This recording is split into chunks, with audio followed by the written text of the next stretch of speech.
Bonjour à toutes, bonjour à tous. Ce que je vais vous dire aujourd'hui, c'est très important. Ça concerne le conflit actuellement euh, en place. Faites bien attention. Puisque ça, c'est une idée aujourd'hui que je vais vous donner toutes les explications depuis des siècles, des milliers d'années, des projets, des business plans contre deux peuples. Peuple perse et peuple juif. Ça, c'est depuis 6000 ans, ce problème, ça existe, même 7000, 8000 ans pour l'Iran. Plusieurs fois, les grandes civilisations perses ont été tombées. Plusieurs fois, les juifs étaient victimes de massacres assez importants. Aujourd'hui, je vais vous donner une explication qui est très importante. Je veux tirer l'attention de nos amis musulmans. Sachez-vous bien que ça, tout ce que je dis, c'est en faveur des musulmans aussi. Puisque même les musulmans, pendant toutes ces années, étaient aussi premières victimes de cette idée qu'aujourd'hui, je veux dévoiler pour vous. Puisque, imaginez-vous, depuis 1400 ans jusqu'à maintenant, comptez de péninsule d'Arabie Saoudite, jusqu'au Yémen, Golfe Persique, Liban, Syrie, l'Irak, Turquie d'aujourd'hui, Nord-Afrique, tous les pays de Nord-Afrique, même jusqu'à l'Europe, combien de millions de personnes ont été assassinées par les armées arabo-musulmanes. Les Arabes, au départ, ils étaient dans la péninsule d'Arabie Saoudite seulement. Ils ont sorti de leurs frontières, exécuté les gens, imposé la religion, imposé la langue, et faire oublier la civilisation ancienne de peuples égyptiens, babyloniens, phéniciens, assyriens, et toutes ces grandes civilisations ont été oubliées, été remplacées par l'idéologie de désert d'Arabie Saoudite d'aujourd'hui. Aujourd'hui, Arabie Saoudite même n'est plus d'accord avec la totalité des idéologies musulmanes, islamiques qui a duré depuis 14 siècles. C'est-à-dire Mohammed bin Salman, il a fait une grande révolution vers la laïcité, vers la liberté, qui est énorme. Vous n'êtes pas au courant. Je vous prie d'aller étudier, regarder, informez-vous. Pour ça, imaginez-vous bien que ce n'est pas contre les musulmans ce que je vais vous dire aujourd'hui. C'est contre l'idéologie, une idée que même les musulmans, qui soient en Afghanistan, en Iran, en Irak, Yémen, partout, ils sont premières victimes. Liban, les musulmans, c'est les premières victimes de cette idéologie que je vais vous dévoiler aujourd'hui.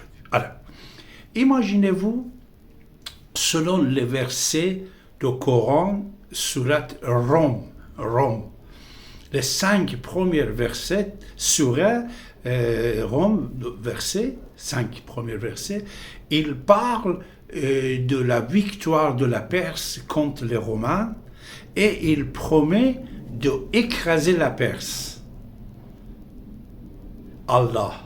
Allah, ce n'est pas Rab. Rab, en arabe, ça veut dire le Dieu. Mais Allah, c'est Al, article en arabe, langue arabe. Elah, ça veut dire les statues. Al, Elah, ça veut dire Allah, c'était les statues de Quraysh dans le Kaaba. Ce n'est pas le Dieu. Jusqu'à maintenant, personne ne le sait pas. C'est pour ça qu'il dit Allahu Akbar. Il dit, c'est mon idole, mon statut, il est le plus grand. Akbar, ça veut dire plus grand. Il ne dit pas qu'il est grand.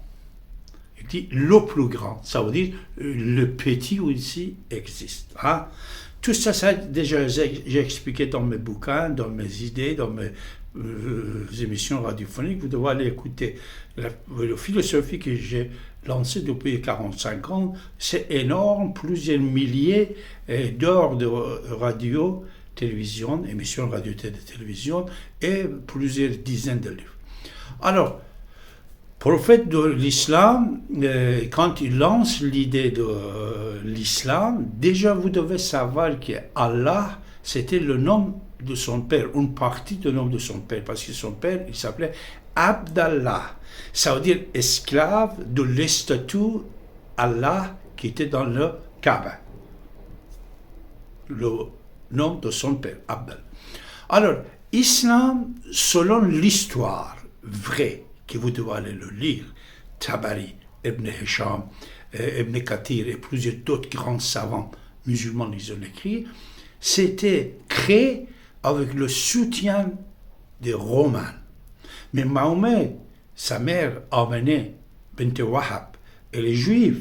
Mohammed lui-même, il est juif, comme Jésus, qui était juif. Au départ, quand il fait sa révolution, sa famille n'aime pas, sa famille, ils étaient en conflit avec les juifs. Ils n'aiment pas. Après, c'est les juifs dans le Madinais, Yathreb. Yathreb, après, il change de nom, il devient Madinah, c'est-à-dire la ville civilisée. Les gens de Yathreb, deux tribus, Ous, Khazraj, les deux, c'est des juifs. Ils ont des problèmes d'élection, de choisir leur roi, leur mère, et Mohammed, il propose de venir être arbitre entre les deux et gérer la ville. Et surtout qui? Le musulman. Non, il est d'origine juive, mais il a lancé l'idée de monothéisme. Et même au départ, dans le Coran, sur le Baqarah existe, il dit les Juifs sont les meilleurs peuples du monde, peuple élu.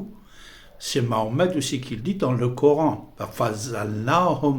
Il dit les Israéliens, Israël, les Juifs, je les ai préférés de peuple élu. Ça, c'est dans le Coran.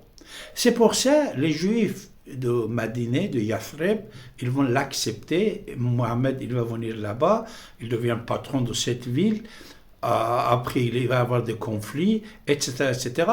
Mais sa famille a été déjà soutenue par les Romains depuis 2 générations, c'est-à-dire Bani Hashim et Bani Umayya, oncles de Mahomet. Bani Hashim, c'est son grand-père, Bani Umayya, c'est son oncle. Il était en conflit sous la direction de Kaaba. Les Romains, à l'époque, qu'ils colonisaient, comme ils colonisaient Israël et Palestine à l'époque de Jésus, ils vont donner le pouvoir à la famille de Mahomet, pouvoir de la Mecque. Pour ça, ils soutiennent Mahomet. Et c'est pour ça que dans le Coran, surat Rome, verset 1, 2, 3, 4, 5, il dit, Allah va détruire la Perse. Et c'était que la première armée de Mahomet, après qu'il tue les Juifs de péninsule d'Arabie Saoudite, il va attaquer les autres civilisations, c'est la Perse. N'oubliez pas, comme j'ai écrit dans mon livre Femmes et guerre en islam politique, préfacé par le sénateur Henri Caillavet, le grand savant français, juste à la fin, j'ai ramené même le verset du Coran en arabe. Le livre, il est en français. Mais à la fin, je ramène le verset du Coran en arabe, qu'au départ, les guerres de Mohammed, les attaques, c'était que les attaques des tribus juives. Il tuait que les juifs. Même dans le Madinah, Yathreb, quand il vient, il va avoir des conflits avec les gens qui l'ont invité là-bas, les tribus juives. Pour ça, cette guerre existait contre les Juifs, dès le départ de la création de l'islam, et même il y en a une femme, elle s'appelle Asma. J'ai écrit ça dans le panoramique l'an 2000. Asma, c'est une poète juive perse, prophète de l'islam. Il va ordonner, c'est l'histoire que je vous raconte, mes amis musulmans. Le conte de Dieu est à part et séparé des personnes, même Mahomet, il dit Ana basharun meslukum, je suis un être humain comme les autres. C'est l'histoire que je vous dis. Il ne faut pas, quand on raconte l'histoire, on dit ça c'est islamophobie, ça c'est contre les musulmans. C'est l'histoire. Ibn Khaldoun aussi il a écrit. Il y en a une poète femme juive, s'appelle Asma, il fait des poèmes.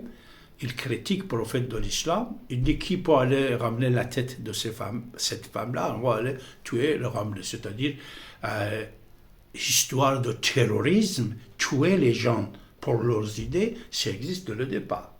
Alors, en même temps, contre les Juifs et les attaques contre la Perse, ça c'est une idée qui existait dès le départ. Et voilà ce problème entre l'idéologie de Rome, romane, avec une partie des Arabes contre les Perses et les Juifs, c'est très ancien. Tout le monde le sait, même peut-être une grande partie des Juifs même ne sait pas, mais je veux vous dire, vous savez, la Perse, c'est le pays de naissance de Adam et Ève.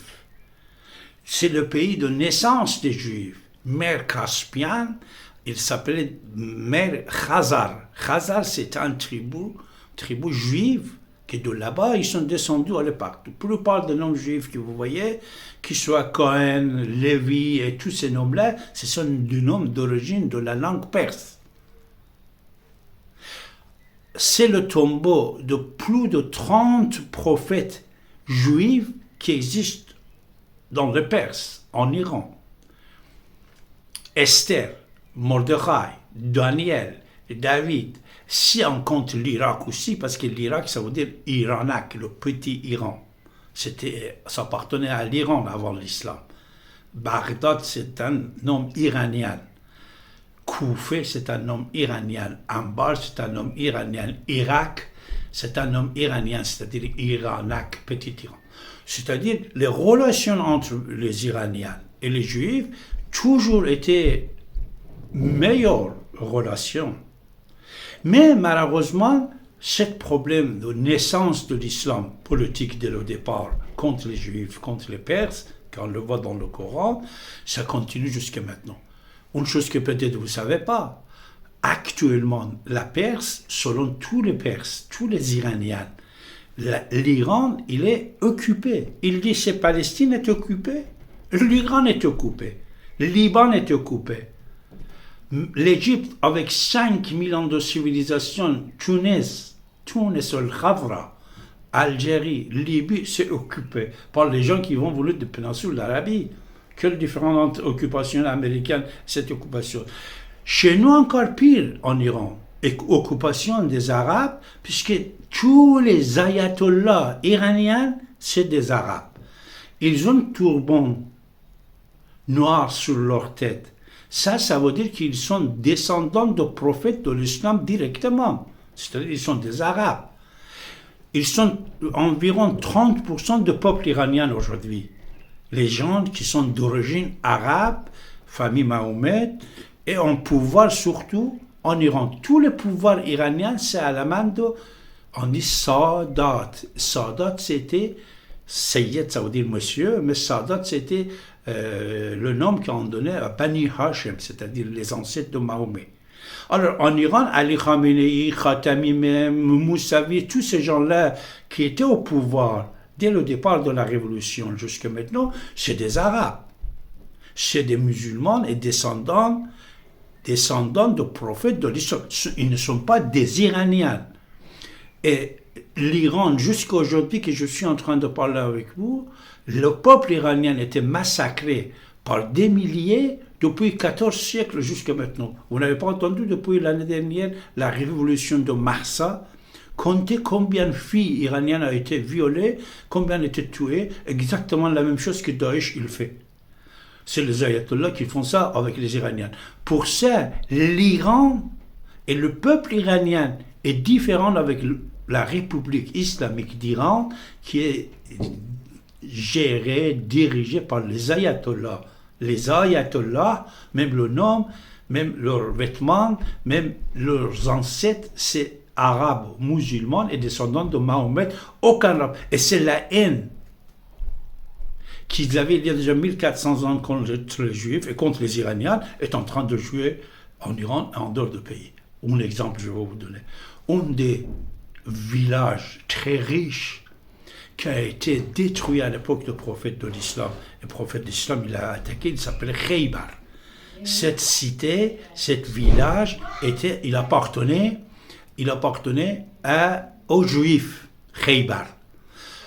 Alors, hier, quand la République islamique d'Iran il a attaqué Israël par les missiles, vous savez, le missile qui peut traverser 1500 km, il s'appelle Khaybar.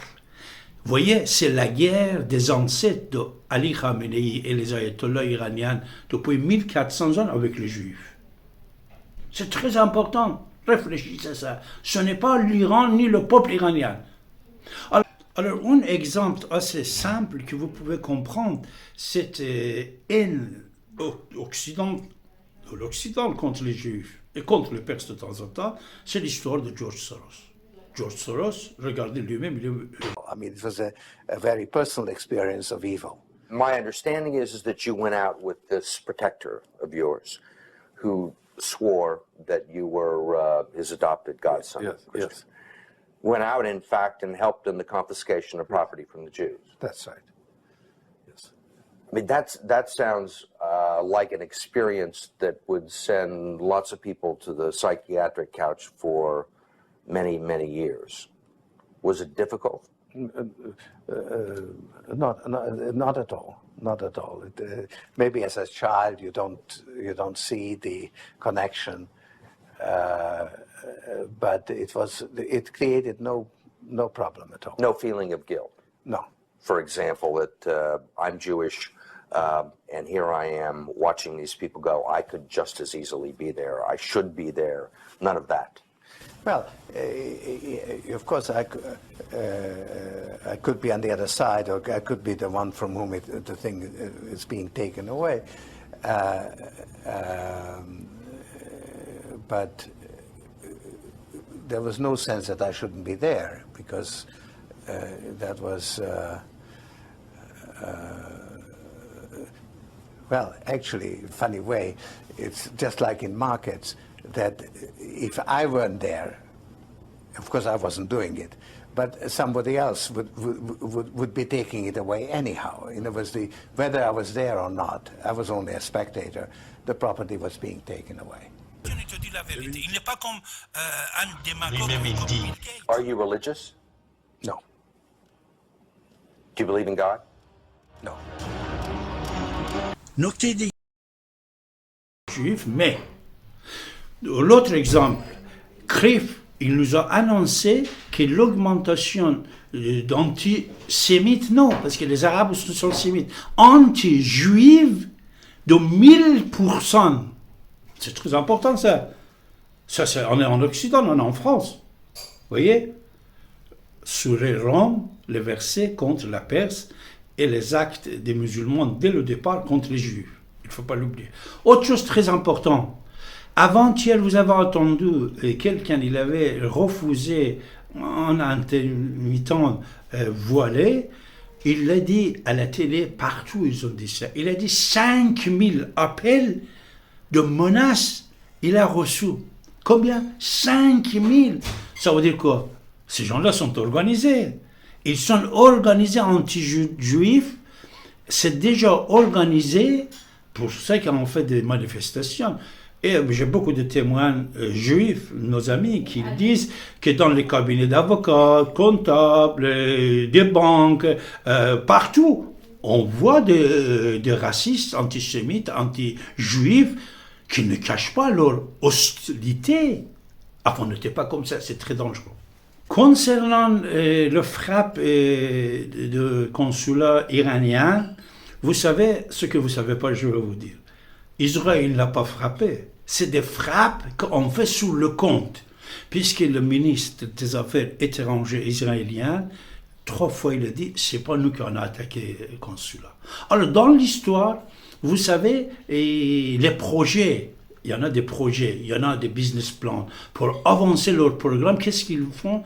Ils font des choses, mais ils mettent sur le compte de l'individu ou du pays pour avancer leurs idées. Leurs idées, c'est quoi? C'est la guerre contre Israël, par l'Iran, et aussi guerre contre l'Iran pour détruire l'Iran comme l'Irak. On fait des choses, on met sur le compte des autres. Et après Benjamin Netanyahu, il va être content, il ne va pas dire non, puisque ça, ça donne de succès parmi certains militants. Je vous donne un exemple, s'il vous plaît, ça fait 75 ans que l'État d'Israël existe, allez-y, regardez qui sont les pays qui n'ont pas voté en faveur de la création d'Israël à l'époque. Il y a une force mondiale qui était parmi, ils n'ont pas voté. Et cette haine existe, c'est-à-dire les ayatollahs iraniens, s'ils n'avaient pas un soutien international et force, ils ne pouvaient pas rester 45 ans. Alors moi je propose, est-ce que vous voulez qu'on se termine de tous ces problèmes-là? Je propose de faire chuter les ayatollahs iraniens comme on a fait chuter Nicolas Ceausescu, comme on a fait chuter Gaddafi, comme on a fait chuter Hosni Mubarak, Zainul Abidin Ben Ali et Saddam Hussein. C'est très facile, on peut le faire ça sur 24-48 heures, surtout que le peuple iranien, en majorité absolue, c'est-à-dire 95% sont contre ce régime-là. Alors si on veut éviter la Troisième Guerre mondiale, si on veut éviter la destruction de l'Occident, de la civilisation judéo-chrétienne, il faut faire chuter les ayatollahs iraniens comme Saddam Hussein, comme Gaddafi, comme Nicolas Ceausescu. C'est très facile. Mais pourquoi on crée une force mondiale? C'est ça. L'anti-juif, pas le judaïsme, anti-juif, existe depuis des siècles, est soutenu par les gens qui cachent leur visage, mais aujourd'hui leur visage, le Vichy va répéter, le Vichy c'était qui? Le Vichy s'était caché. Maintenant, tout ce qui s'était caché, il vient sur le plan politique national et international.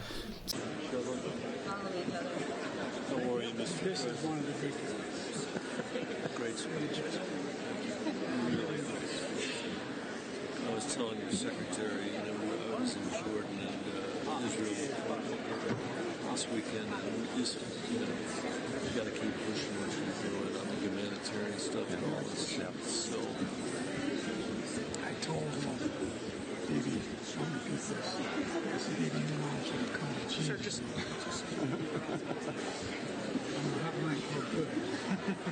That was good. C'est dans ce livre-là que j'ai écrit la liste exacte de plus de 30 tombes prophètes juifs en Iran. L'Iran, c'est le deuxième